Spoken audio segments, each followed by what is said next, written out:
Foucault-Morizet, bonsoir. Bonsoir. Merci d'être là. Vous devez vous sentir moins seul puisqu'à l'instant, Jean-François Copé apporte son soutien également à Alain Juppé. Et de 2. Petit score, mais de 2. Oui, et puis surtout, il y a tous les Français qui ont été présents dans les urnes au premier tour et qui se mobiliseront pour le second. Vous y croyez franchement? Ou alors c'est la méthode Cohen, Nathalie Foucault-Morizet? Parce que, évidemment, là, si on prend la photo du jour, il est loin derrière, Alain Juppé. Je vous dis les choses très franchement. Évidemment, si vous regardez la photo et l'addition, vous dites c'est difficile. D'ailleurs, vous dites tous c'est difficile et c'est légitime. Et en même temps, c'est quoi l'enseignement de ce premier tour? Comme d'ailleurs l'enseignement de toutes les campagnes depuis quelques mois en France et ailleurs. Eh bien, c'est que les scénarios annoncés sont pas ceux qui se réalisent. Les électeurs, en ce moment, aiment à déjouer les histoires écrites d'avance. Qu'elles aient écrites par les sondages, par les médias, par l'évidence peut-être, tout simplement. Sauf qu'Alain Juppé, il était l'évidence pendant toute la campagne. Et aujourd'hui, il est devenu l'hyper-challenger. Donc ça peut jouer en sa faveur. C'est ce que dit Manuel Valls, il vient de dire ça à l'instant. Il dit également, la France n'a pas besoin des solutions ultralibérales et conservatrices. Il vise donc François Fillon. Vous souscrivez? Je souscris du tout. Je trouve que Manuel Valls pourrait et probablement va s'occuper de la primaire de gauche qui a lieu à la fin du mois de janvier. Mais sur le fond.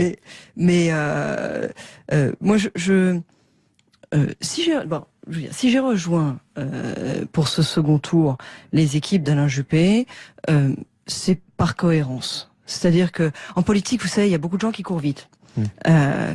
Moi, j'avais pas envie de courir à une victoire annoncée. C'était pas ça mon enjeu. Si j'avais voulu des places ou des postes, il y avait d'autres manières de faire, mais c'était pas ça ma logique. Ma logique, c'était où est-ce que d'où mes idées sont les plus proches et où est-ce qu'elles seront le mieux défendues, où est-ce que je pourrais peser, où est-ce que je pourrais continuer à faire entendre cette ligne de modernité. Justement, alors la ligne de modernité, oui, vous rejoignez donc Manuel Valls, mais peu importe, c'est lui qui le dit, ça aurait pu être un autre. Pour vous, François Fillon, il incarne le conservateur? Sur les questions de société, il a des positions assez conservatrices. Ça vous inquiète? Que je pense qu'il aura à cœur de clarifier dans les débats et qui, à mon avis, mérite de l'être. Mais ça vous inquiète, ces positions conservatrices, si c'est lui qui ce ne sont pas les miennes. Moi, Marc-Olivier Giel, je suis absolument pas conservatrice sur les questions de société. Je pense que la société, l'économie sont en pleine transformation, et que le rôle du politique aujourd'hui n'est plus de dire, à supposer qu'il l'ait jamais été, mais il l'a longtemps fait, n'est plus de dire aux Français ce qu'ils doivent faire, comment ils vont le faire, mais de leur permettre de déployer leurs énergies. Et ça, Alain Juppé incarne ça, à vos yeux, la nouvelle France, selon votre slogan, c'est Alain Juppé qui l'incarne, cette nouvelle France? Moi, si je pensais qu'aucun des deux l'incarnait, je l'aurais suivi dès le premier tour. Et si j'ai voulu batailler au premier tour, avec une forme de succès, puisque contrairement à toutes les projections, je suis arrivé 4e du premier tour. Si j'ai voulu batailler au premier tour, c'est pour la faire entendre, cette voix. Donc, que je ne retrouvais aucun des deux ne l'incarne vraiment, mais c'est un moindre mal. Maintenant sur les questions, je pense qu'elle sera plus facilement reprise, mieux défendue, oui, chez Alain Juppé. Et sur les questions de société, c'est très clair. Voilà, par exemple, un sujet, la loi Taubira. Moi, j'ai toujours dit, je ne veux pas que ce débat soit rouvert. Comprenez-moi bien. Moi, depuis le début, j'étais pour. Mais même pour ceux qui n'étaient pas pour, je trouve que rouvrir cette guerre-là, rouvrir ces discussions-là, la société a tranché. Est-ce qu'on va reprendre 50 débats sur ce sujet? Moi, je ne souhaite pas, je le dis clairement. Et si c'est François Fillon qui finit par l'emporter, est-ce que vous pensez qu'il peut renoncer à ouvrir le débat? En tout cas, est-ce que vous lui demandez ce soir?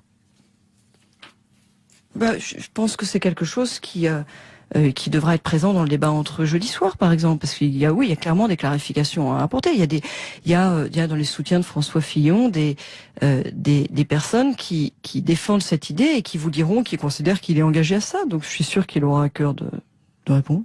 Alain Juppé, justement, il débattra jeudi. Maintenant, vous êtes à ses côtés dans cette semaine pour convaincre.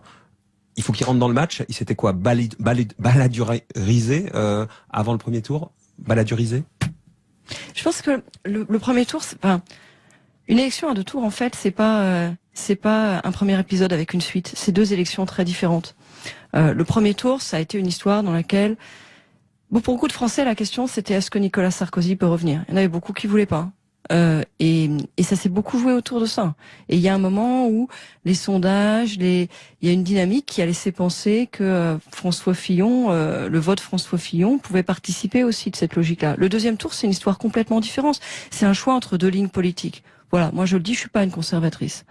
J'ai jamais défendu la droite conservatrice. Je suis pas une conservatrice. Je souhaite une politique qui bouge avec la société, qui bouge avec la vie, qui bouge avec le monde. Ça, on l'entend, mais et je donc, pense que cette ligne sera mieux défendue chez Alain Juppé. Mais donc, vous pensez qu'Alain Juppé maintenant doit, dans ce nouveau combat, entrer dans le combat parce que il était très au-dessus de tout ça et il bougeait pas un sourcil. Je pense qu'il doit rendre explicite deux lignes politiques différentes, la mettre en lumière. Je suis pas sûre que tous les Français se soient positionnés au premier tour sur les lignes politiques pour dire les choses. Ils sont positionnés sur les personnes, notamment à cause de cet enjeu Nicolas Sarkozy ou pas Nicolas Sarkozy. Donc maintenant, c'est les personnes. Ils sont positionnés sur les personnes. Maintenant, les lignes politiques doivent apparaître et personnellement, je le redis, je l'ai dit d'ailleurs dans le dernier débat, hein, je l'ai dit à la fin dans ma conclusion du premier tour, je dis moi je souhaite pas des positions conservatrices en matière de société. Mais ça veut dire, puisque vous êtes souvent cohérente avec vous-même, ça veut dire que si c'est la ligne conservatrice qui l'emporte dimanche,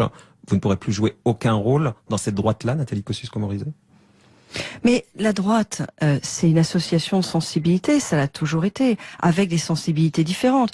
Moi, ce que je veux, c'est qu'on puisse laisser vivre la mienne, que je puisse la faire entendre et que je puisse influencer la ligne. On n'est pas tous d'accord, c'est pas la caserne. Pourquoi pas à côté de François Fillon si c'est lui qui l'emporte. Et dans ce deuxième tour, je pense que le meilleur moyen pour moi de la faire entendre, de la porter et de continuer le combat, avec toute l'équipe formidable qui m'a accompagné dans cette campagne, c'est aux côtés d'Alain Juppé. Je comprends bien, mais donc si c'était Fillon, ça sera compatible avec lui après, si on vous laisse entendre cette voix-là, quoi. Ce serait pas exactement la même position. J'essaierai de continuer à les défendre et à batailler sur cette ligne de modernité. Moi, je veux qu'on puisse entendre qu'il y a une ligne de modernité possible à droite. Voilà, que c'est pas forcément ailleurs. Pour conclure, la modernité, c'est possible à droite. Et je vous le dis, je trouve qu'on a réussi à le faire entendre au premier tour. Et pour moi, c'était important. Vous savez, c'était pas facile ce premier tour avec un débat qui médiatiquement écrasait tous les autres candidats. C'était à la fin autour des 3 premiers. Ça a été entendu. Les Français qui ont voté m'ont passé en 4e position. Je veux les remercier. Et je pense que c'est le signe que cette ligne a été entendue. Très bien. Pour conclure, vous êtes étonné que Nicolas Sarkozy ait été écarté de cette façon? Moi, je me suis... j'ai participé à ce combat. Je pensais, je l'ai dit très clairement, que la ligne politique qui était défendue par Nicolas Sarkozy n'était pas la bonne. Je suis partie prenante dans votre question, si vous voulez. Non, mais étonné. Est-ce qu'après vous avez d'avoir été entendu? Est-ce que vous êtes étonné? Je veux dire, je suis pas vraiment étonné au sens où je pense que par ailleurs, il y avait un match que les Français ne voulaient pas revoir. C'était Nicolas Sarkozy et François Hollande. Et d'ailleurs, c'est quelque chose qui devrait inspirer François Hollande pour la primaire de la gauche. Donc, comme Rachida Dati, vous n'êtes pas triste, elle l'est, du départ de Nicolas Sarkozy? C'est humainement, vous savez, ça touche tous les politiques de voir une carrière politique comme ça, une personnalité qui s'est engagée complètement avec sa passion. Ça nous touche tous, je pense, à titre humain.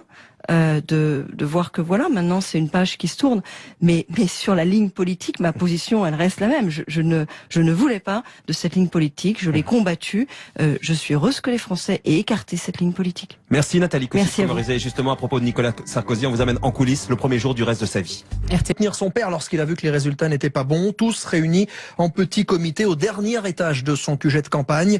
Les personnes présentes évoquent une scène très émouvante, ce sont leurs mots, certains pleurent et c'est Nicolas Sarkozy lui-même qui les console. L'ancien président prend le temps d'embrasser chaque personne et puis il quitte les lieux vers 22h30 en famille, direction sa résidence du 16e arrondissement, loin des caméras, loin des micros et de l'ambiance pesante de son QG de campagne. Un QG d'ailleurs qu'il va falloir vider rapidement. Oui, les collaborateurs, toutes les petites mains qui ont fabriqué cette campagne ont été priés de revenir aujourd'hui faire leur carton, tandis que Nicolas Sarkozy, de son côté, lui, va devoir apprivoiser sa nouvelle vie. Plus de réunions, fini les meetings, les dédicaces.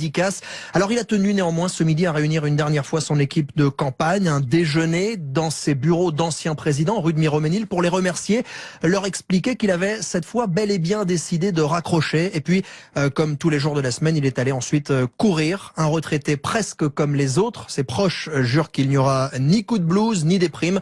On est prié de les croire, même s'il affirmait lui-même, Nicolas Sarkozy, que la politique était une drogue dure. Alors quand on le connaît, Dominique, on imagine mal qu'il puisse rester sans rien faire. Pour la suite, On imagine donc qu'il a des projets. Alors même s'il affirmera le contraire, nul doute qu'il suivra la campagne de près. Il pourrait aussi recommencer les conférences, un business très lucratif. Mais vous l'avez entendu hier soir, il veut mettre de côté ses passions publiques, dit-il, pour privilégier ses passions privées. Comprenez, notamment sa femme, avec un nouvel album de Carla Bruni. Il avait été retardé pour ne pas gêner la campagne.